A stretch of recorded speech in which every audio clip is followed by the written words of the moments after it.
Selamat pagi jemaat sekalian. Apa kabar semuanya? Baik, ya. Bagaimana?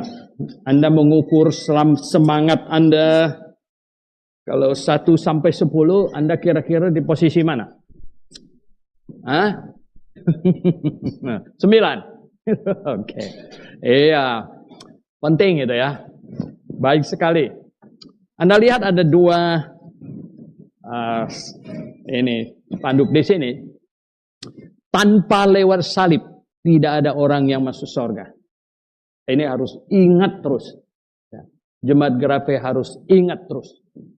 Yang kedua, bagaimana kamu menikmati surga jika orang yang kamu kasihi di neraka? Kalau Anda baca di Ulangan 11, Tuhan pesan kepada Musa, suruh orang Yahudi, firman-Nya ditaruh di tangan dan ditaruh di dahi, ya, ditaruh di pintu, ditaruh di mana-mana. Supaya apa? Keluar masuk kemana-mana, ingat terus, ya, ingat terus. Di ruang makan RBC di Pontianak sana ada tulis yang dikutip dari Kolose pasal 3.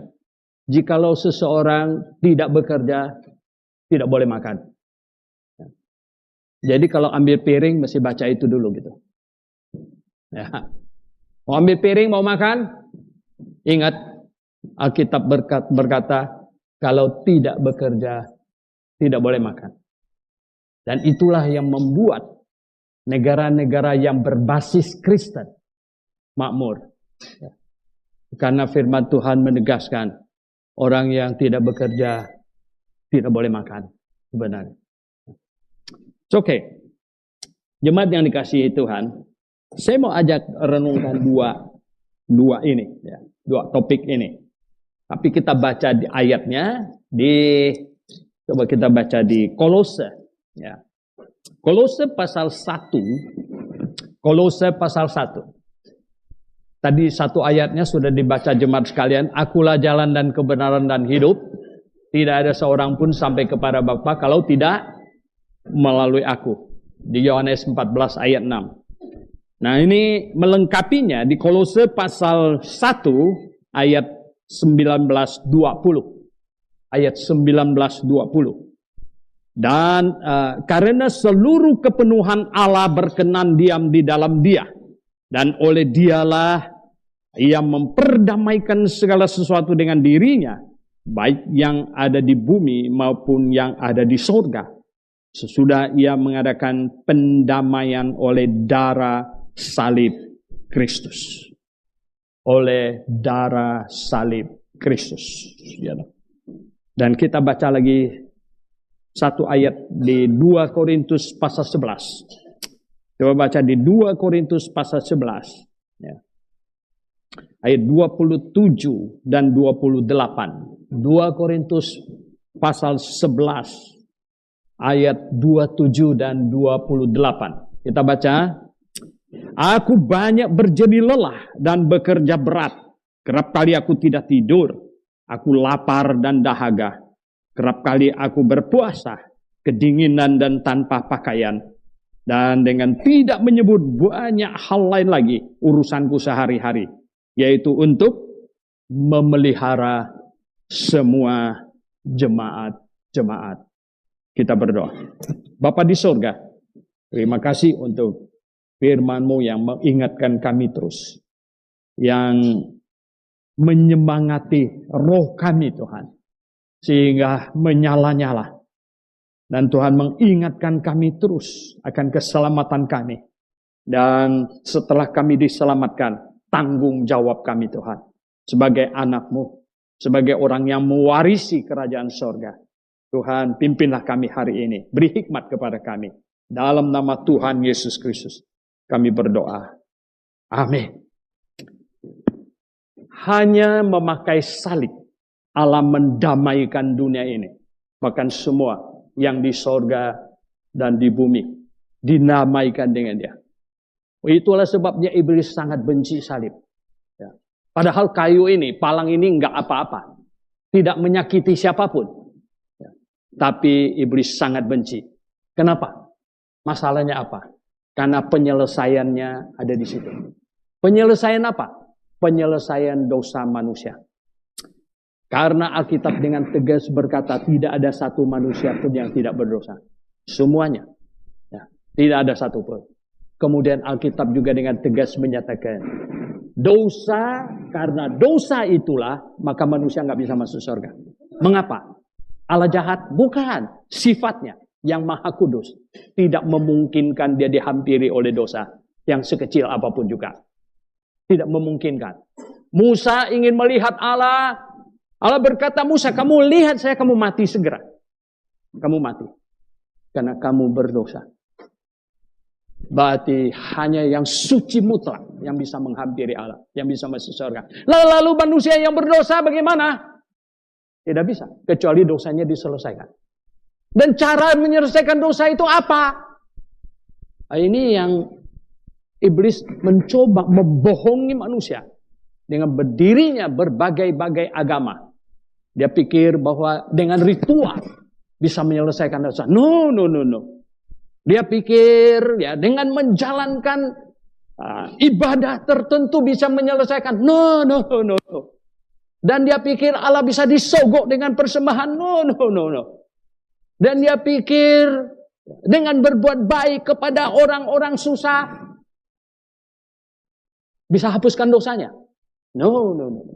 Apa kata Alkitab tentang cara menghapuskan dosa? Cuman satu. Dosa itu harus dihukum.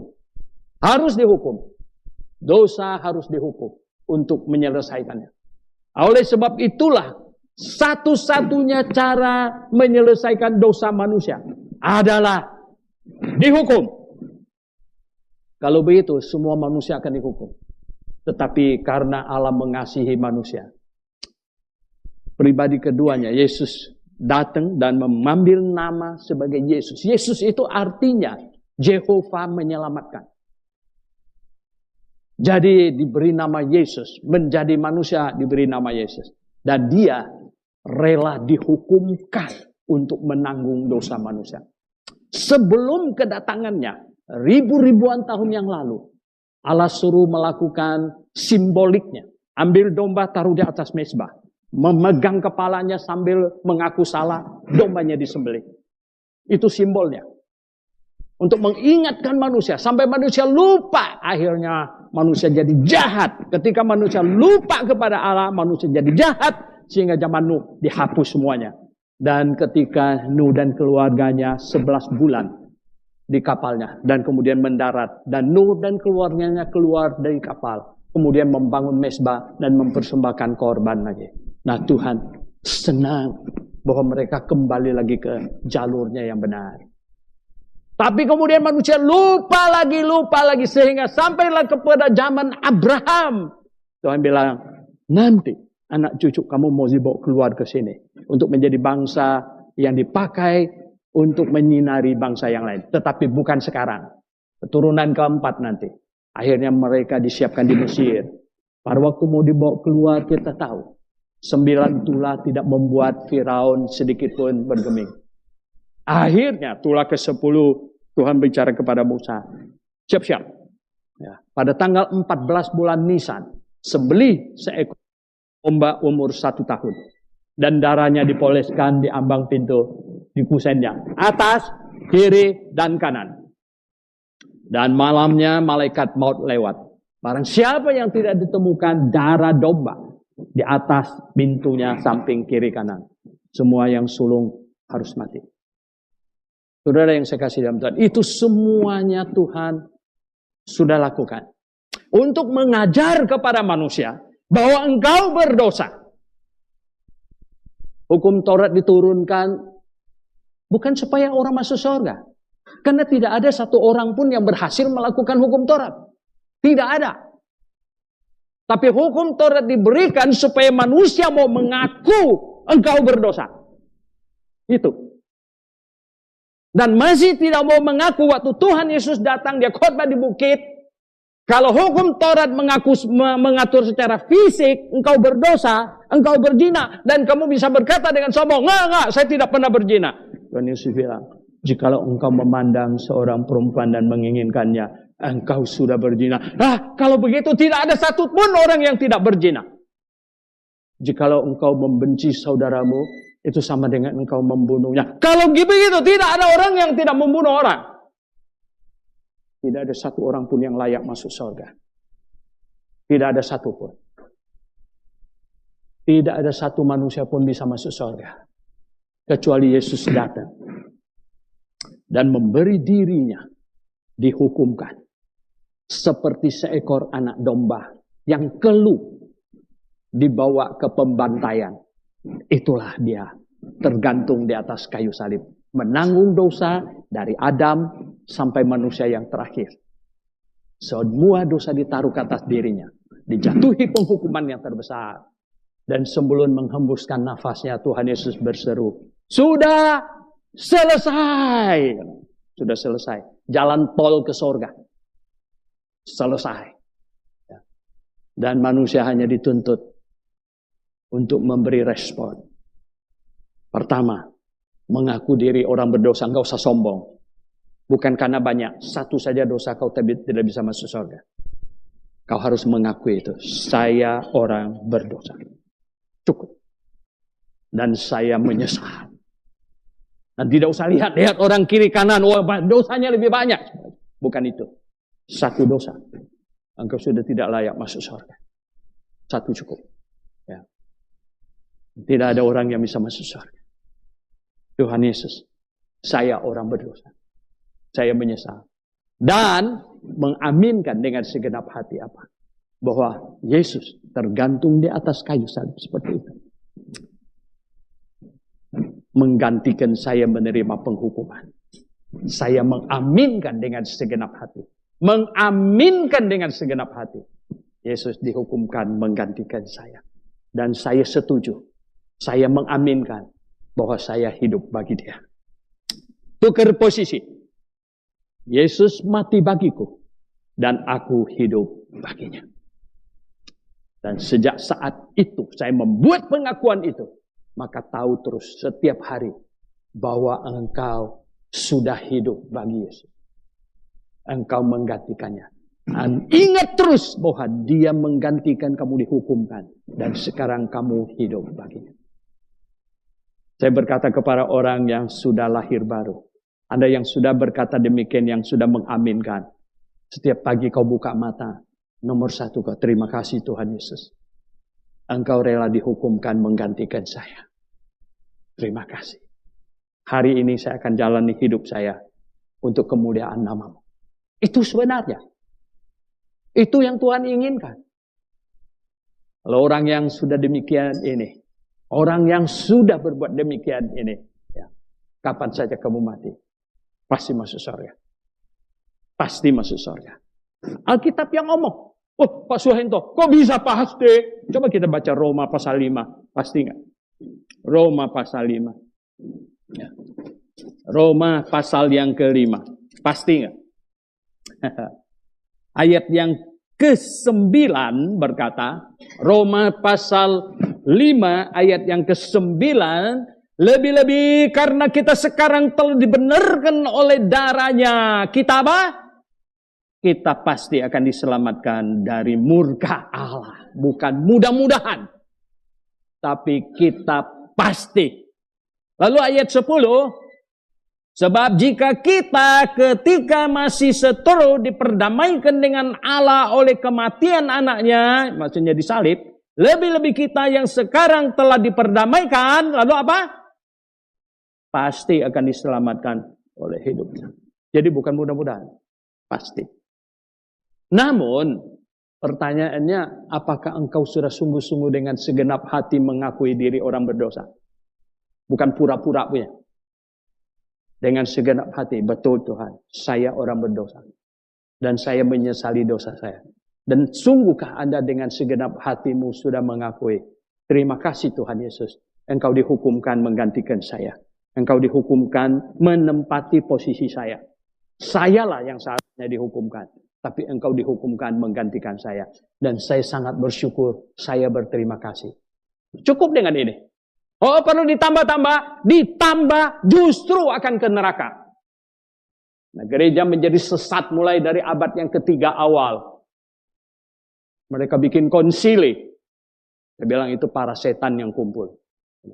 Akhirnya mereka menetapkan apa, tahu nggak? Bayi harus segera dibaptis supaya melekatkan kepadanya karunia keselamatan Yesus Kristus. Kenapa pula pakai baptisan untuk lekatkan keselamatan? Ngaurnya minta ampun. Itu kesalahan. Itu kesalahan besar yang dimulai tahun 252. Dipimpin oleh Cyprianus dan Fidus. Dua orang. Mengadakan konsili di kota Kartak di Afrika Utara. Dan mulai saat itulah pembaptisan bayi mewabah. Yang salah total. Saudara yang saya kasih dalam Tuhan Yesus. Tanpa melalui salib. Tanpa lewat salib. Tidak ada orang masuk surga. Tidak ada orang masuk surga. Pastor Ento bagaimana dengan mereka yang di perjanjian lama? Kan belum ada Yesus. Sejak Adam jatuh dalam dosa. Allah janji mau kirim juru selamat. Allah janji mau kirim juru selamat. Tahu nggak? Semua orang perjanjian lama yang masuk surga adalah yang mengakui dirinya orang berdosa dan percaya kepada juru selamat yang akan datang. Yang akan datang. Mereka harus menunggu. Mereka harus percaya ada juru selamat dijanjikan oleh Allah dan dia akan datang.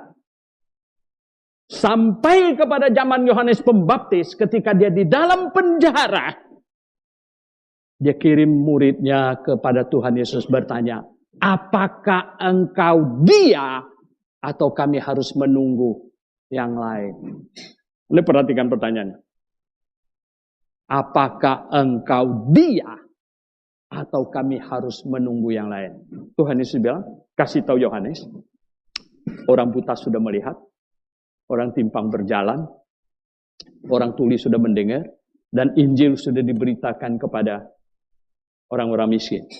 Itu adalah dinubuatkan di dalam kitab Yesaya 35. Ketika Mesias datang, Sang Juru Selamat tiba, maka orang-orang buta akan melihat semuanya. Maka itu murid Yohanes pulang, kasih tahu. Begini jawabannya. Yohanes sudah tahu. Oke, gak ada yang lain lagi. Dia itu. Dia. Nah, saudara yang saya kasih dalam Tuhan. Tanpa melalui salib. Orang perjanjian lama. Maupun orang perjanjian baru. Bedanya hanyalah apa? Orang perjanjian lama percaya kepada juru selamat yang akan datang. Orang perjanjian baru percaya kepada juru selamat yang sudah datang. Tanpa melalui Yesus Kristus. Tidak ada orang masuk surga. Tidak ada orang masuk surga. Dan iblis berusaha untuk mengacaukan jalan yang begitu gampang, yang begitu simpel, yang sederhana ini. Iblis kacaukan. Dengan tambah kurang. Tambah baptisan. Tambah ini, tambah itu lagi. Tambah melakukan hukum Taurat. Mana ada orang bisa sukses lakukan hukum Taurat? Tidak ada. Tidak ada. Kalau Anda baca di dalam Matius 19, ada satu anak muda datang tanya Tuhan Yesus. Bagaimanakah, apa yang harus aku lakukan supaya bisa masuk surga? Tuhan Yesus sebenarnya menuntun dia. Silakan lakukan hukum Taurat. Oh sudah. Hebat sekali ya. Sok sekali ini anak muda. Lalu jadi bilang apa? Oke, sudah lakukan hukum Taurat, jual semua hartamu, bagikan kepada orang miskin, dan kau ikut saya. Itu keberatan Tuhan. Itu keberatan. Oh ya, katanya sudah lakukan hukum Taurat. Ternyata hanya bluffing. Tidak ada orang berhasil lakukan hukum Taurat. Sebenarnya Tuhan Yesus mau dia, oke silakan lakukan hukum. Dia bilang, enggak sanggup, saya enggak sanggup. Ya. Enggak sanggup melakukan. Oke, kalau tidak sanggup lakukan hukum Taurat, Anda perlu kasih karunia. Anda perlu Injil kasih karunia. Anda perlu orang yang sanggup melakukan hukum Taurat, menggantikan kamu dihukumkan. Dan Yesus Kristus satu-satunya. Yesus Kristus satu-satunya. Yang tidak berdosa, ya, tipu tidak ada pada mulutnya. dan dia menggantikan kamu dihukumkan. Itu dia. Itu dia. Ya. Maka itu tidak ada pribadi lain. Tidak ada pribadi lain. Tidak ada. Semua manusia memerlukan juru selamat. Cuman hanya yang tidak berdosa satu-satunya juru selamat. Yesus Kristus. Dialah yang tidak berdosa. Dan dia menanggung dosa seisi dunia. Dia menanggung dosa seisi dunia dari Adam sampai manusia terakhir. Bagaimana? Anda berani hari ini berkata termasuk juga dosaku semuanya? Amin. Gimana? Amin. Termasuk dosaku juga. Yesus menanggung dosa seisi dunia, di dalamnya termasuk dosa saya juga. Dan saya mengaminkan semua itu dan tiap hari akan mensyukurinya. Tiap hari akan mensyukurinya. Mengingat itu terus, mengingat terus, mengingat terus. Oke. Itu satu poin. Poin kedua, kita beralih ke sini. Saudara, Anda sudah diselamatkan di sini? Amin. Wow. Yang sudah pasti masuk surga, coba angkat tangan. Wow. Pasti masuk surga. Ada yang masih takut-takut. Bagaimana? Kenapa pula Anda takut-takut? Ya. Begitu gampang kok. Saya kasih tahu Anda. Injil yang begitu gampang. Simple. Kalau orang tidak masuk surga itu karena terlalu sombong. Betul nggak? Kenapa? Tidak mau mengaku diri orang berdosa. Saya pernah datang seorang ibu. Waktu kantor saya itu sekarang masih di tempat kantornya Pak Stephen dulu itu. Saya ngomong-ngomong sama dia. Saya bilang, ibu berdosa? Tidak. Waduh. Saya bilang, ibu tidak pernah bohong? Tidak. Katanya. Waduh. Puter kemana-mana. Saya masih bilang, dia bilang dia tidak berdosa. Ya saya bilang, kalau gitu, ya kamu tidak perlu Yesus. Betul nggak? Dia tidak perlu Yesus karena dia tidak berdosa. Tuhan Yesus bilang, aku datang untuk mencari orang berdosa. Hanya orang sakit yang perlu tabib. Orang sehat tidak perlu. Kalau orang sehat pergi cari dokter umum, sampai di dokter, ya toh, dia tidak duduk dan dia lihat-lihat kalender, dia lihat-lihat yang lain lagi, dia lihat-lihat ini, lihat-lihat itu, yang bawa dia dokter akan bilang, saya dokter umum, dia perlu psikiater. Saudara yang saya kasih dalam tuh, ya. Kalau Anda orang tidak masuk surga, mungkin dia tidak mendengar ini, Injil yang sederhana ini, yang tidak boleh ditambah kurang, tidak boleh ditambah kurang. Nah, saudara yang saya kasih dalam Tuhan, kalau Injil yang segampang ini, sesederhana ini, yang sebenarnya bisa menyelamatkan sangat-sangat banyak orang. Kalau tidak selamat, bagaimana?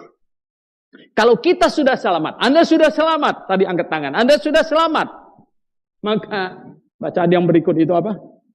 Bagaimana kamu menikmati surga jika orang yang kamu kasihi di neraka? Bagaimana? Kita perlu beritakan Injil kepada orang? Kita perlu beritakan Injil kepada orang-orang yang kita kasihi. Kita mau selamatkan mereka. Anda sudah selamat, saya sudah selamat. Kita mau orang-orang yang kita kasihi sama-sama selamat dan sama-sama kita masuk surga. Baru bisa menikmati surga. Kalau kita di surga, wow, ya, indahnya kita nikmati surga. Tapi orang yang kita kasihi ada di neraka sana. Waduh, habis, hancur hati kita.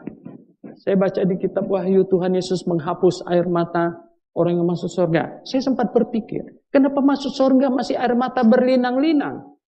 Sampai perlu dihapus sama Tuhan. Anda tahu kenapa? Karena ketika engkau ada di surga, kamu menyadari, waduh si Anu di neraka. Oh si Anu di neraka. Si dia di neraka. Aduh Tuhan, bagaimana ini? Bagaimana saya menikmati surga? Sementara orang yang sangat-sangat saya kasihi ada di neraka. Saudara yang saya kasih dalam Tuhan Yesus Kristus. Anda setuju bahwa kita harus memberitakan Injil? Ya. Kita harus memberitakan Injil. Dan Injil harus diestafetkan generasi demi generasi demi generasi. Dan bagaimana cara mengestafetkan gereja? Mengestafetkan Injil? Maka perlu berdiri gereja. Gereja ini adalah suatu institusi yang Tuhan dirikan untuk menjaga nomor satu Injil ini supaya tidak salah. Diestafetkan dan masih menyelamatkan, bukan menenggelamkan orang ke neraka. Ada banyak Injil yang salah, yang diimani malah menenggelamkan orang ke neraka. Oh saudara yang saya kasih, kok ada Injil yang salah? Iya, Injil yang ditambah. Injil yang ditambah. Setelah bertobat percaya ke Tuhan Yesus, kita pasti masuk surga. Kita masuk surga, pasti masuk surga bukan karena kehebatan kita. Bukan karena saya pintar berbuat baik. Bukan. Saya masuk surga karena iman kepada Tuhan Yesus Kristus. Tapi saya berbuat baik untuk kemuliaan Tuhan Yesus. Bukan untuk mendasarkan pada perbuatan baik itu untuk masuk surga. Bukan. Bukan. Dibaptis perlu enggak? Perlu. Tapi setelah selamat, kemudian minta dibaptis. Bukan dibaptis supaya selamat. Nah, ini kacau. Ini kacau lagi. Kita berbuat baik karena kita anak Tuhan yang baik. Sifat kita sama dengan Bapak kita. Bukan berbuat baik untuk masuk surga. Itu nyogok Tuhan. Ya. Kalau dibaptis supaya masuk surga, ini kacau. Ya. Mau kuduskan hari Sabat. Kuduskan hari Sabat. Gimana cara kamu kuduskan hari Sabat? Gimana cara hari Sabat dikuduskan? Kita cuci. Mana? Gimana cara dikuduskan hari? Oh, cara kuduskan hari Sabat. Hari Sabatnya enggak kerja. Oh, saya tanya, kategori kerjanya apa? Ada banyak bos yang bahkan ngangkat pen aja enggak, cuman kepalanya aja muter-muter gitu, ngatur sana, ngatur sini, ngatur sana, ngatur. Kerja enggak itu? Nah, di Israel saking bodohnya, hari Sabat itu dia punya lift, ya toh. Kita nggak boleh neken, jadi dinaik lantai 2 dia berhenti, nanti nggak ada orang dia tutup. Naik lantai 3 dia berhenti buka, ntar dia tutup. Jadi lantai 10 lama amat. Karena dia karena apa katanya? Hari Sabat nggak boleh neken. Ya ampun, nggak boleh neken. Akhirnya sekarang ada pakai sensor lagi. Hari Sabat dia kena. Masalahnya hari Sabat dulu Tuhan bikin itu untuk zaman teokrasi dari Musa sampai Yohanes Pembaptis. Tahu nggak? Itu untuk apa? Saya bilang untuk 2 keperluan. 1, secara ibadah simbolik ritualistik, ya, jasmania. Itu untuk simbol menghormati Allah, hormatilah satu hari Sabtu itu. Itu pertama. Yang kedua adalah untuk apa? Untuk menjaga manusia. Bos-bos supaya tidak mengeksploitasi karyawannya. Gitu. Kalau 8 hari, kerja 8 hari. 7 hari, kerja 7 hari. Tuhan tetapkan 1 hari. 1 hari. Semua harus libur. Dari bos sampai ke budak-budaknya harus libur semuanya. Kalau nggak libur, nggak bisa. Siapa yang melanggar hari Sabat, dia dimatikan. Bosnya takut juga dong. Jadi budaknya disuruh libur-libur. Bos, kerja nggak hari ini? Kerja nggak usah. Sabat, libur. Ya Allah, aduh. Jadi budaknya tunggu-tunggu hari Sabat, betul nggak? Senang mereka. Aduh, saudara yang saya kasih dalam Tuhan. Sekarang di zaman perjanjian baru semua itu sudah berlalu. Iblis datang sama Tante Ellen. Aduh. Dan dia buat lagi itu. Kacau balau. Saudara yang saya. Nah, nomor 1, bagaimanakah kamu menikmati surga jika orang yang kamu kasih ada di neraka? Kita mau beritakan Injil yang benar sekarang. Injil yang benar. Kita jaga dengan benar. Tuhan mau ada gereja. Ada gereja. Orang yang sudah diselamatkan, yang tadi sudah mengaku, yang sudah angkat tangan. Kita belum masuk surga. Kenapa Tuhan nggak kita segera masuk surga saja? Tuhan mau kita ada di bumi ini. Karena Tuhan mau, karena manusia masih terus akan dilahirkan, masih akan terus, dan mereka perlu diselamatkan. Oleh sebab itu sudah diperlukan gereja supaya yang datang kemudian, yang lahir kemudian mereka bisa diselamatkan. Maka diperlukan gereja. Kalau tidak ada gereja, bagaimana? Kalau tidak ada gereja, Injil akan berhenti. Dan orang tidak bisa hidup di dalam Tuhan dengan baik. Kalau saya pergi ke Papua, itu ada ibu dari Papua, ibu kita itu jemaatnya Tumbur. Ibu dari Papua, saya pergi ke Papua, khotbah, nginjil, seminar, orang percaya. Oke, ya saya balik Jakarta, nggak bikin gereja. Kira-kira mereka jadi apa? 1 bulan lagi mabuk lagi, ya kan? 2 bulan lagi nggak tahu jadi apa. 3 bulan lagi apa yang terjadi? Akhirnya, saudara yang saya kasih dalam Tuhan Yesus, balik ke semula. Lalu orang lain akan mendengar Injil? Tidak. Oleh sebab itulah, maka diperlukan gereja. Kita pergi kemana untuk seminar, blog kelas, segala macam. Kita mau ada gereja berdiri di situ. Karena gereja yang berdiri di situ akan menjaga Injil tetap benar. Injil tetap dikumandangkan terus menerus. Dan orang-orang bisa diselamatkan. Kalau lahir lagi generasi berikut, mereka juga bisa diselamatkan. Dan seterusnya. Saudara yang saya kasih dalam Tuhan Yesus. Bagaimana? Kira-kira Anda sudah paham betapa pentingnya gereja? Supaya Injil bisa tetap kita pelihara dan kita beritakan kepada generasi-generasi berikut. Karena kalau tidak ada gereja, Injil akan stop. Kita mengucap syukur atas banyak pendahulu-pendahulu kita yang tetap teguh hatinya, memelihara, mau ada gereja, sampai mereka dibakar, sampai mereka ditenggelamkan, sampai mereka dipenggal dan lain sebagainya. Hanya supaya ada gereja. Rasul Paulus tadi kita baca, dia bilang apa? Aku banyak menderita, aku tidak tidur, telanjang kedinginan katanya. Tidak menyebut banyak hal yang lain lagi. Demi apa katanya? Memelihara jemaat. Demi memelihara jemaat. Kenapa? Kalau Rasul Paulus tidak pelihara jemaat pada zaman itu dan tidak ada gereja, Injil berhenti sampai di sana, dan kemudian hari ini kita lahir dan menuju ke neraka. Lebih baik tidak dilahirkan. Kalau lahir masuk neraka, lebih baik tidak dilahirkan. Nah, saudara yang saya kasih dalam Tuhan, kita perlu ada gereja. Anda tahu, perlu ada gereja untuk memelihara Injil supaya tetap benar.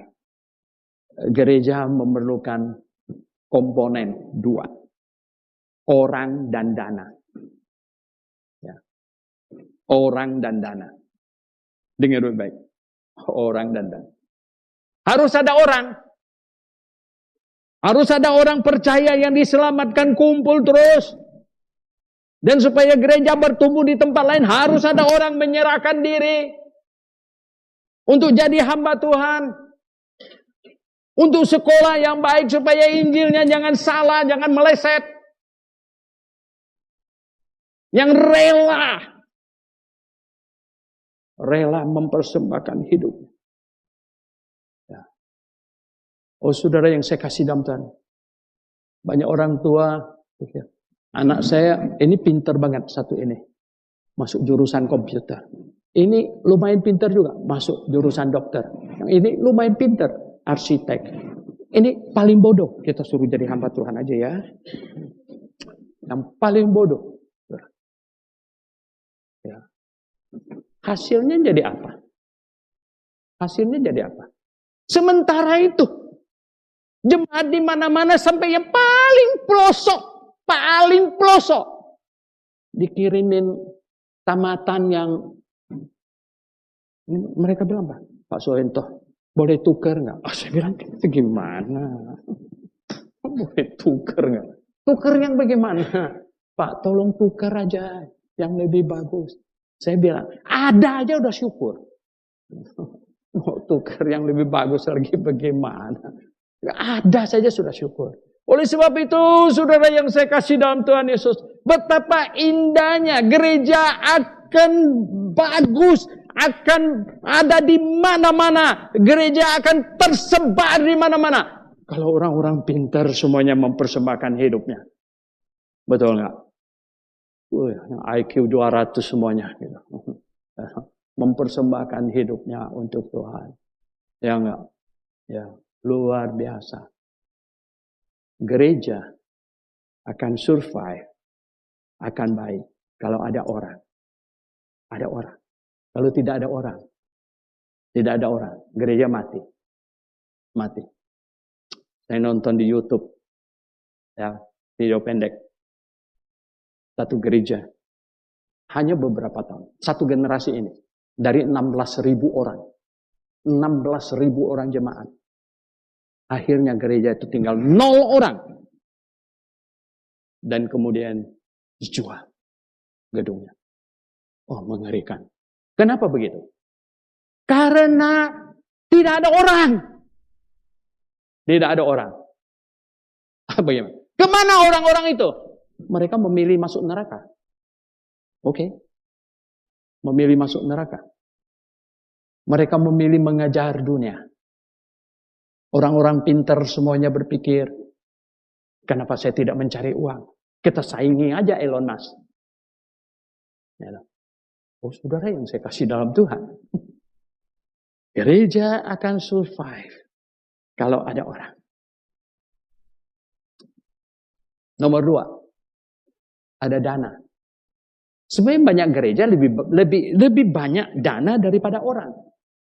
Ya. Sekolah teologi hari ini ada banyak yang uangnya cukup banyak, tapi muridnya tidak ada. Muridnya tidak ada. Uangnya ada. Ya, tapi ada juga orang Kristen yang selalu mengkritik perpuluhan, begini begitu. Ada orang Kristen yang pelit, ya tahu, dan lain sebagainya. Kenapa? Dia tidak menghargai jiwanya sendiri dan jiwa orang-orang yang akan diselamatkan. Saya seringkali bergurau. Waktu Tuhan Yesus mau naik ke sorga, dia memberkatin mereka. Sambil dia kasih perintah, pergi jadikan semua bangsa muridku. Luas loh, semua bangsa, bukan satu bangsa. Kemudian apa? Beritakanlah Injil sampai ke ujung bumi. Ya, jadi saksi sampai di ujung bumi. Hebat. Lalu katanya, murid-murid semuanya menengaga ke atas. Sampai Tuhannya hilang. Mereka bengong cukup lama. Sampai muncul malaikat yang menegur mereka. Hai orang Galilea, kenapa kamu pandang terus ke atas? Kenapa mereka pandang terus ke atas? Nah, Tuhan, jadikan semua bangsa muridmu. Mana dananya? Betul ya? Duitnya di mana Tuhan? Ongkosnya. Ongkosnya di mana? Ongkosnya di mana? Ongkosnya ada di dompet setiap orang percaya. Mengapa? Mengapa? Rasul Paulus tulis kepada jemaat Galatia. Galatia 6 ayat 6. Orang-orang yang menerima, apa katanya? Biar tepatnya kita baca. Daripada saya menghafalnya agak. Galatia 6 ayat 6. Galatia 6 ayat 6. Dan baiklah dia yang menerima pengajaran dalam firman, membagi segala sesuatu yang ada padanya dengan orang yang memberikan pengajaran itu. Itu dananya. Saya ambil contoh. Seorang penginjil sampai ke sebuah kampung. Dia menginjil, disupport oleh Grafik. Dia menginjil.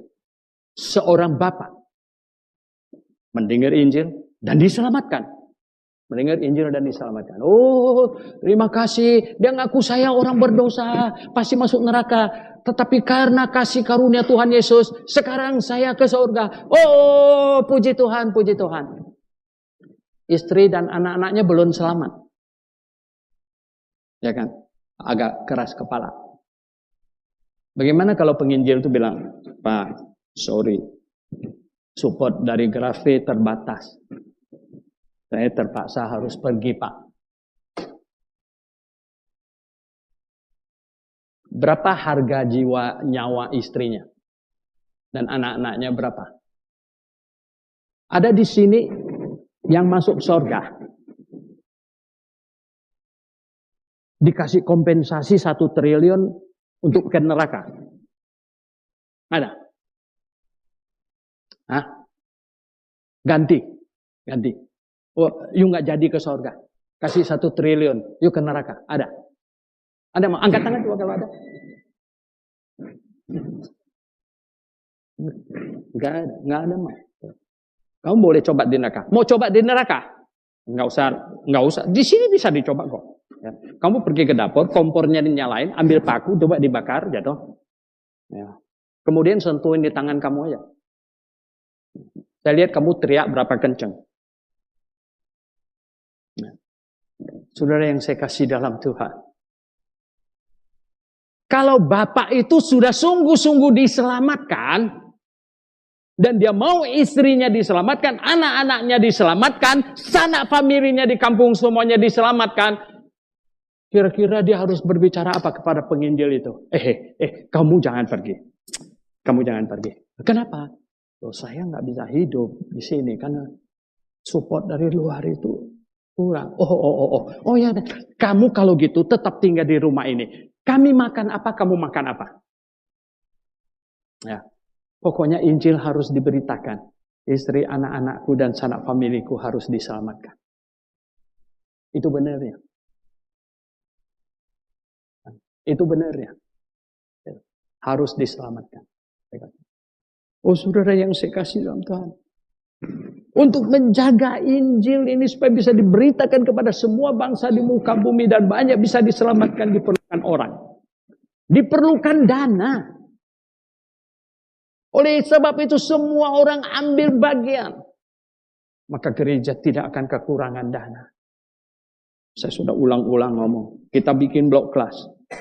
Setiap kali blok kelas itu lumayan biayanya.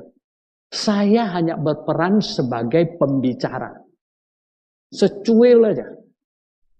Ada panitia yang sudah sibuk mulai dari sekarang. Ya, ada banyak orang yang sudah ikut ambil bagian. Nanti semuanya kita akan terima hadiah itu. Ya. Jangan khawatir.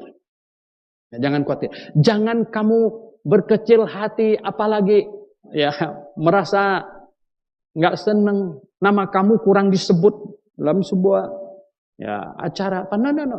Kita semua akan berdiri di hadapan Tuhan, menerima bagian kita oleh hakim yang paling adil, Tuhan yang paling baik. Kita terima semuanya. Ya. Nah, saudara yang saya kasih Tuhan. Yang terakhir, tadi untuk memelihara Injil yang benar supaya bisa diberitakan diperlukan apa tahu nggak? Orang, dana, dan semangat. Semangat. Makanya tadi lagu dinyanyikan, tahu nggak judulnya apa? Semangat Anabaptis. Ya. Semangat Anabaptis, semangat Anabaptis, tiada tantangan terlalu besar, semuanya kan dikalahkan. Oh, semangat Anabaptis. Anda tahu nggak? Semangat itu perlu. Semangat. Ini ada orang-orang prudensial sini. Prudensial pompa karyawannya biar semangat. Udah tengah malam masih selamat pagi. Ampun saya bilang, ini hebat amat. Itu sudah malam, dia selamat pagi. Karena apa tahu nggak? Ada motivator di situ yang pokoknya gitu. Biar tengah malam selamat pagi. Wow, hebat juga. Saya tahu karena saya ini orang asuransi dulu sebelum ada prudensial. Saya orang Bumi Putra. Ya. Baru kemudian beralih ke Toyota. Kita bilang sales itu dipompa. Tiap kali bilang, sudah dapat berapa? Waduh, belum. Ayo. Wah, semangat. Betul nggak? Gimana? Sudah dapat berapa jiwa? Ayo. Bagaimana ini ya? Sudah dapat berapa jiwa? Ya, coba, ya, akhir tahun sudah hampir. Ya, tahun 2025. Nanti kita tes. Siapa sudah bawa satu orang gitu ya? Coba bawa ini. Ya. Nah, kita ya, orang Kristen terbiasa hari Minggu datang kebaktian, selesai pulang. Ya, banyak orang perlu diselamatkan. Banyak orang. Lalu, Anda tahu nggak apa yang membuat semangat? Bagaimana semangat? Bagaimana kita bersemangat? Semangat itu diperlukan beberapa hal. Nomor satu, ada tujuan yang jelas. Nomor dua, ada target. Dan nomor tiga, ada hadiah yang dikejar. Nomor satu, ada tujuan yang jelas. Tujuannya jelas. Kita berjemaat ini tujuannya jelas. Kita beritakan Injil untuk selamatkan orang. Membuat dia pindah dari neraka ke sorga. Pindah. Tujuannya jelas. Nah, terus ada target. Target. Wah, semua sales kena target. Yang tidak capai target, terpaksa out. Betul nggak? Target, kita target. Oh, ada target. Saudara yang saya kasih dalam Tuhan Yesus. Semua di sini tahu yang berusaha. Kita target. Jadi karena mau mencapai target. Bangun pagi-pagi. Sampai malam-malam. Mau capai target. Semangat. Enggak semangat, enggak capai target. Pak Timotius ini kemana dia? Bali ya? Masih di Bali. Dia kasih tahu saya. Saking kejarnya. Tiap hari ada 10 nama yang ditempelkan di dashboardnya. Ya. Hari ini yang mau dikunjungin. Sampai malam masih ada satu. Hantam. Biar orangnya udah tidur. Kita ketok aja beda bangun gitu. Target. Kita target. Gitu, betul nggak? Oh, saudara yang saya kasih dalam Tuhan. Ya. Coba kalau kamu target ini. Ini masih bisa kejar target. Hari ini tanggal 30. 1 bulan lagi kita tutup tahun ini. 1 bulan lagi. Anda capai target nggak? Waktu awal tahun, seringkali malam pergantian tahun kita berjanji. Tuhan, tahun depan sebegini, begitu Tuhan. Ya. Ini hampir loh, tinggal sebulan lagi. Coba kita cek. Capai target nggak kita? Kalau tidak, mungkin semangatnya kurang. Ya. Pompa. Semangat lagi. Tadi apa? Ada tujuan. Ada target. Terus apa lagi? Satu tahu nggak? Ada hadiah yang dikejar. Perusahaan bikin orang semangat, tahu nggak apa? Hadiah mencapai ini, jalan-jalan ke Eropa. Ya kan? Saya tahu itu ya. Wah, saya ini jiwa salesman. Dari waktu kecil jual kue mama saya. Jual kue, jual es potong, sampai jual asuransi, terakhir jual Toyota. Pindah. Jual Toyota. Jadi jiwa sales nih ya. Saya tahu ada hadiah, kasih hadiah. Nah, saudara yang saya kasih dalam Tuhan Yesus Kristus, saya tanya kamu percaya nggak dosa kamu semua ditanggung Tuhan Yesus? Percaya nggak? Amin nggak? Lalu kamu percaya nggak kalau nanti masuk surga kita akan terima hadiah? Percaya nggak? Percaya. Oh. Wah, antara percaya tidak percaya ini bagaimana ini? Saudara yang saya kasih dalam Tuhan Yesus. Ada banyak orang tanya sama saya. Dia bilang gini. Katanya kita nanti akan menghadap pengadilan Tuhan. Oh ya, loh, kita nanti diadili akan masuk neraka lagi. No, bukan. Di dalam Alkitab itu dicatat 2 kali pengadilan, 2 macam pengadilan. Pengadilan tata putih itu untuk semua orang yang masuk neraka. Kemudian pengadilan Bema Kristus ini untuk semua yang masuk surga. Loh, dia masuk neraka diadili lagi bagaimana? Yang masuk neraka hukumannya berat ringan sangat tergantung apa yang dia perbuat. Jelas Hitler akan dihukum lebih berat dari seorang ibu yang nggak bunuh siapa-siapa. Hanya tidak percaya Tuhan Yesus. Ya. Yang masuk neraka diadili. Yang masuk surga diadili apa lagi? Yang masuk surga. Rasul Paulus sampai ngomong itu. Kita, berarti termasuk Paulusnya di dalam surat Korintosnya. Kita akan menghadap tata pengadilan Kristus. Kita, berarti termasuk Paulus, akan menghadap. Dan semua yang kita perbuat nanti, akan dihitung oleh Tuhan. Bahkan 1 gelas air putih pun. Saudara yang saya kasih dalam Tuhan Yesus. Banyak orang Kristen tidak percaya. Tidak percaya. Itulah sebabnya mereka tidak mengejar hadiah itu. Padahal Rasul Paulus ngomong, tau gak? Waduh, Filipi pasal 3. Coba baca di Filipi pasal 3, dia bilang apa? Ayat 12, Filipi pasal 3 ayat 12. Bukan seolah-olah aku telah memperoleh hal ini atau telah sempurna. Melainkan aku mengejarnya. Kalau aku dapat juga menangkapnya. Karena aku pun telah ditangkap oleh Kristus Yesus. Saudara-saudara, ayat 13-nya. Aku sendiri tidak menganggap bahwa aku telah menangkapnya. Tetapi ini yang kulakukan. Aku melupakan apa yang telah di belakangku. Dan mengarahkan diri kepada apa yang di hadapanku. Dan berlari-lari kepada tujuan untuk memperoleh hadiah. Yaitu panggilan surgawi dari Allah dalam Kristus Yesus. Untuk memperoleh hadiah. Untuk memperoleh hadiah. Anda tidak merindukan hadiah itu? Anda lebih merindukan hadiah di dunia ini? Tahu nggak berapa hebat hadiahnya? Rasul Paulus ngomong lagi, katanya, wow, di dalam Roma pasal yang ke-8. Ya. Pasal yang ke-8 kalau salah, ya.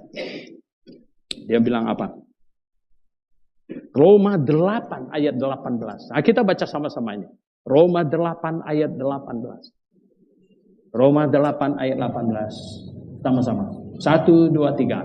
Sebab aku yakin bahwa penderitaan zaman sekarang ini tidak dapat dibandingkan dengan kemuliaan yang akan dinyatakan kepada kita. Penderitaan zaman ini. Adakah di sini kita yang lebih banyak menderita demi kebenaran dari Paulus? Adakah? Saya pikir tidak ada. Tidak ada. Semua penderitaan ini ku alami demi kebenaran. Dia bilang apa? Kemuliaannya akan diberikan. Sebenarnya jauh-jauh dari pantasnya untuk itu. Jauh-jauh. Nanti masuk surga. Kemuliaan tiap-tiap orang akan berbeda. Orang tanya sama saya, Pak, nanti kita dikasih mahkota itu fisik ya? Mahkotanya? Enggak lah, saya bilang. Maksud mahkota itu adalah untuk menggambarkan kemuliaan. Raja itu mulianya itu di mahkotanya. Bukan di topi itu baseballnya. Ya, tapi mahkotanya. Gitu. Mahkota itu artinya sesuatu yang mulia. Karena di dalam Alkitab itu ada disebut 5 mahkota. Ada orang diberi mahkota kemenangan, mahkota kemuliaan, mahkota apa semuanya. Kalau saya dikasih 5 mahkota fisik, ya repot dong, betul nggak? Kalau pakai yang 1, 4-nya mau taruh mana? Perlu loker. Bukan, saudara, bukan. Maksudnya diberi kemuliaan yang sepantaran dengan itu. Kemuliaan. Kita akan menerima kemuliaan yang berbeda-beda. Nah, saudara yang saya kasih dong. Perlu semangat untuk mengejarnya? Oh ya, arahkan pandangan kepada Tuhan. Kejar itu. Nah, jadi, tanpa lewat salib, tidak ada orang yang masuk surga. Tidak ada. Satupun. Kemudian kita mau menyelamatkan orang. Karena kita tidak mau orang-orang yang kita kasihi ada di neraka. Dan kita tidak mau ada orang yang pergi ke neraka seperti keinginan Tuhan juga. Mau supaya semua orang diselamat. Oleh sebab itu perlu gereja. Supaya di gereja ini bergenerasi. Dan gereja ini bisa survive. Menjaga Injil supaya tetap benar. Tidak menyimpang. Bisa diberitakan kepada generasi lepas generasi. Diperlukan orang. Dan diperlukan dana. Diperlukan orang. Oleh sebab itu, baiklah orang-orang mengasihi Tuhan, mempersembahkan hidupnya untuk Tuhan. Ya. Mempersembahkan. Semakin pinternya kamu, semakin bagusnya kamu sebenarnya dipersembahkan Oh, itu akan menjadi satu persembahan yang semakin harum di hadapan Tuhan. Ya, Adoniram Judson, misioneri pertama dari benua Amerika yang dikirim ke Myanmar, Burma dulu, adalah seorang yang sangat pintar, sangat pintar. Umur 3 tahun, dia sudah bisa baca Alkitab dengan lancar, ya, dan sudah bisa hafal ayat, baca Alkitab. Kemudian dia mempersembahkan dirinya jadi misioneri. Pergi ke suku Karen di Myanmar di sana. Oh, berapa primitifnya ya. Berapa kali dia masuk penjara. Masuk penjara kenapa? Karena dia bule. Pada waktu itu Burma sedang perang kemerdekaan dengan Inggris lawannya. Dan Adoniram Judson disalah identifikasi. Dipikir ini mata-mata. Dia masuk penjara, dikurung, ya, Tuhan pelihara dia. Nah, orang-orang yang demikian, akhirnya, ya, Burma dipenuhi orang-orang yang diselamatkan. Oh, saudara yang saya kasih dalam Tuhan, secara dunia, dia sepertinya tidak memperoleh apa-apa. Tetapi, ya, dia sudah di sorga juga, bersama dengan orang-orang yang diselamatkan. Bahkan, orang yang diselamatkan, multiple. Ya, hadiah yang kita peroleh itu multiple. Misioneri yang pergi ke Sintang menyelamatkan Suhento. Suhento menyelamatkan orang lain lagi. Dan orang itu kemudian menyelamatkan orang lagi. Nah, orang itu menyelamatkan orang lagi. Dan seterusnya. Dan semuanya itu nanti akan dihitungkan. Bukan oleh akunting dunia ini. Tuhan yang hitungkan. Maka itu tidak akan salah. Tidak akan salah. Oke? Mari kita berdoa. Tuhan, terima kasih. Engkau baik. Engkau menyelamatkan kami yang tidak mungkin bisa diselamatkan menurut ukuran manusia, Tuhan. Tapi Engkau lakukan itu bagi kami. Menanggung dosa kami. Tuhan, terima kasih. Dan juga Tuhan, Engkau menyediakan jemaat, gereja, sehingga Injil bisa diteruskan, dipelihara, diteruskan. Dan sehingga banyak orang diselamatkan. Tuhan, tolong kami supaya kami punya bagian di dalamnya. Kami punya bagian di dalamnya. Terpujilah namamu. Terpujilah namamu. Dalam nama Tuhan Yesus, kami berdoa. Amin.